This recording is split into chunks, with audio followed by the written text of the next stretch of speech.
মৰমৰ ছাত্ৰ-ছাত্ৰীসকল তোমালোকে চাই আছা কেডিছ জ্ঞান ক্লাছেছ।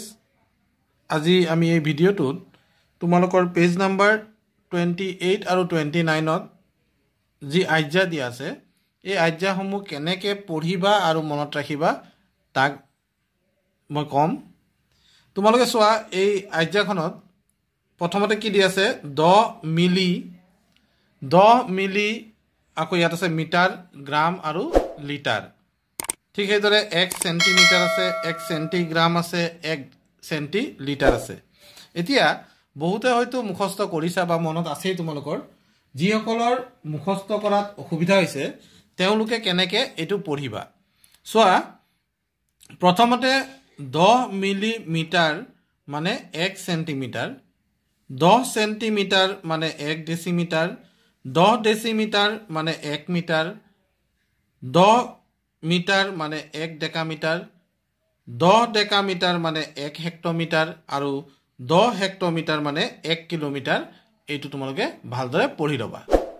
চোৱা প্ৰথমতে এনেকৈ পঢ়ি ল'বা 10 মিলিমিটাৰ সমান 1 সেন্টিমিটাৰ, 10 সেন্টিমিটাৰে 1 ডেচিমিটাৰ, 10 ডেচিমিটাৰে 1 মিটাৰ, 10 মিটাৰে 1 ডেকামিটাৰ, 10 ডেকামিটাৰে 1 হেক্টমিটাৰ, 10 হেক্টমিটাৰে 1 কিলোমিটাৰ। তাৰপিছত তোমালোকে পঢ়িবা, যেতিয়া এই আজ্ঞাটো সম্পূৰ্ণ মনত থাকি যাব তেতিয়া তোমালোকে পঢ়িবা 10 মিলিগ্ৰামে 1 সেন্টিগ্ৰাম, 10 সেন্টিগ্ৰামে 1 ডেচিগ্ৰাম, 10 ডেচিগ্ৰামে 1 গ্ৰাম, 10 গ্ৰামে 1 ডেকাগ্ৰাম, 10 ডেকাগ্ৰামে 1 হেক্টগ্ৰাম, 10 হেক্টগ্ৰামে 1 কিলোগ্ৰাম। ঠিক সেইদৰে তোমালোকে পঢ়িবা 10 মিলিলিটাৰে 1 সেন্টিলিটাৰ, 10 সেন্টিলিটাৰে 1 ডেচিলিটাৰ, 10 ডেচিলিটাৰে 1 লিটাৰ, 10 লিটাৰে 1 ডেকালিটাৰ, 10 ডেকালিটাৰে 1 হেক্টলিটাৰ, 10 হেক্টলিটাৰে 1 কিলোলিটাৰ। এনেধৰণে তোমালোকে এই আজ্ঞাখন মুখস্থ কৰিবা আৰু পাৰা যদি তোমালোকৰ বহীত তোমালোকে এইখিনি ধুনীয়াকৈ লিখি ল'বা। এতিয়া কথাটো হ'ল যে এই আজ্ঞাটো পঢ়াৰ পাছত আমি কি কৰিম। ইয়াত তলত দিয়া প্ৰশ্নসমূহ দিছে। তোমালোকে এইবাৰৰ কিতাপখন দেখিছা, বাওঁফালে ইংৰাজীত দিয়া আছে আৰু সোঁফালে অসমীয়াত দিয়া আছে। তোমালোকে মন কৰিবা বাওঁফালে ইংৰাজীত, সোঁফালে দিয়া আছে অসমীয়াত। প্ৰথমে তোমালোকে অসমীয়া যিটো দিয়া আছে 2 মিটাৰত কিমান মিলিলিটাৰ বুলি সুধিছে, এই কথাষাৰ এই বাক্যটো ভালদৰে পঢ়ি ল'বা আৰু তাৰ পাছত ইংৰাজী বাক্যটো পঢ়িবা। How many millilitres are there in 2 metres. How many millilitres are there in 2 metres. এতিয়া 2 মিটাৰক আমি এনেকৈ লিখিম 2 metre is equals to dash millilitre, millimetre M লিখিম, এইটো শ্বৰ্ট ফৰ্ম। এতিয়া চোৱা যদি টেবুলখন তোমালোকে চোৱা, টেবুলখনত এটা কথা মন কৰিবা, মিটাৰৰ পৰা মিলিলিটাৰলৈ যাওঁতে কেইখোজ ওপৰলৈ তুমি গৈছা সেইটো ধ্যান দিবা।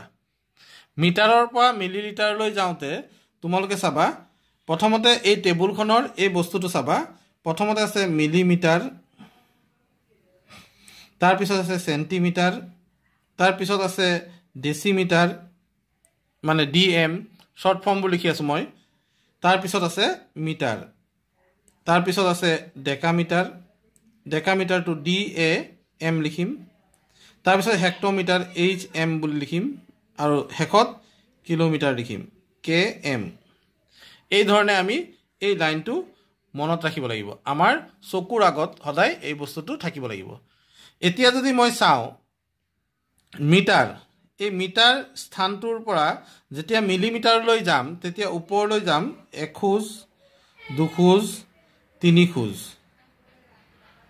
এই প্ৰতিটো ওপৰলৈ যোৱা খোজৰ বাবে 2ৰ পিছফালে আমি লিখিব লাগিব এটা শূন্য। 3 খোজ দিছিলোঁ গতিকে আমি ইয়াত দিম 3টা শূন্য, অৰ্থাৎ 2 মিটাৰ সমান 2000 মিলিমিটাৰ। এই ধৰণে তোমালোকে মন কৰিবা।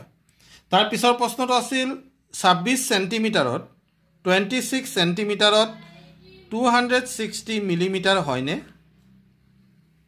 এতিয়া সেণ্টিমিটাৰ ইয়াত দিয়া আছে সেণ্টিমিটাৰৰ পৰা যেতিয়া মিলিমিটাৰলৈ যাম তেতিয়া আমি মাত্ৰ এখোজ আমি আগুৱাই যাম এতিয়া এখোজ আগুৱাই যোৱা মানে কি 26 আৰু 26ৰ পিছফালে আমি এটা শূন্য সংযোগ কৰিম গতিকে কিমান হ'ব 260 মিলিমিটাৰ হ'ব কথাষাৰ কি ইয়াত কৈছে does 226 centimeters make 260 millimeters তেতিয়া আমি ক'ব লাগিব হয় yes আমি কি ক'ম yes 26 centimeter is equals to 260 millimeter ঠিক সেইদৰে 3 নম্বৰ প্ৰশ্নটো দিছে 13 কিলোগ্ৰামক গ্ৰামত প্ৰকাশ কৰা 13 কিলোগ্ৰামক গ্ৰামত প্ৰকাশ কৰা 13 কিলোগ্ৰামক যদি আমি গ্ৰামত প্ৰকাশ কৰিবলৈ যাওঁ তেতিয়া হলে আকৌ হে একেটাই আহিব 13 কিলোগ্ৰাম অৰ্থাৎ কেজি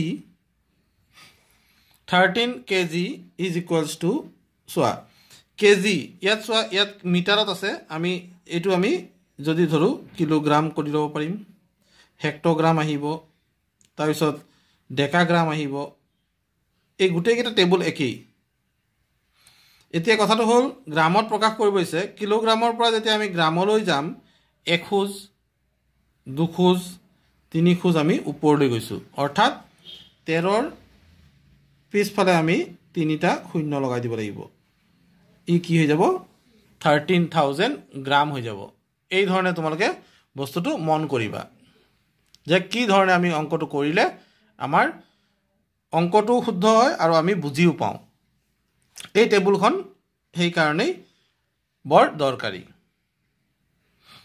এতিয়া আহি গল 9 কিলোমিটাৰত কিমান সেন্টিমিটাৰ এতিয়া কিলোমিটাৰৰ পৰা যেতিয়া মই সেন্টিমিটাৰলৈ যাম কে খোজ ওপৰলৈ গৈছো এখোজ দুখোজ তিনিখোজ চাৰিখোজ পাঁচ খোজ গৈ আছো ওপৰলৈ গতিকে 9 কিলোমিটাৰত 9ৰ পিছফালে আমি পাঁচটা শূন্য লগাব লাগিব অৰ্থাৎ আমি পাই যাম 9 লাখ সেন্টিমিটাৰ 9 লাখ সেন্টিমিটাৰ পাম ঠিক সেইদৰে 5 মিলিমিটাৰত কিমান সেন্টিমিটাৰ এতিয়া চোৱা মিলিমিটাৰৰ পৰা যেতিয়া আমি সেন্টিমিটাৰলৈ আহিম তললৈ আহি আছো তললৈ যেতিয়া আমি আহিব লগা হয় তেতিয়া আমি কি কৰিম এখোজ তললৈ আহিলে আমি এঘৰ আগত কি কৰিম দশমিক দিম কি দিম এঘৰ আগত দশমিক অৰ্থাৎ 5ৰ আগফালে আমি দশমিক দিম আৰু দশমিক সংখ্যাবোৰ সদায় মন কৰিবা দশমিক সংখ্যাত দুটা স্থান থাকে এটা হল ভগ্নাংশ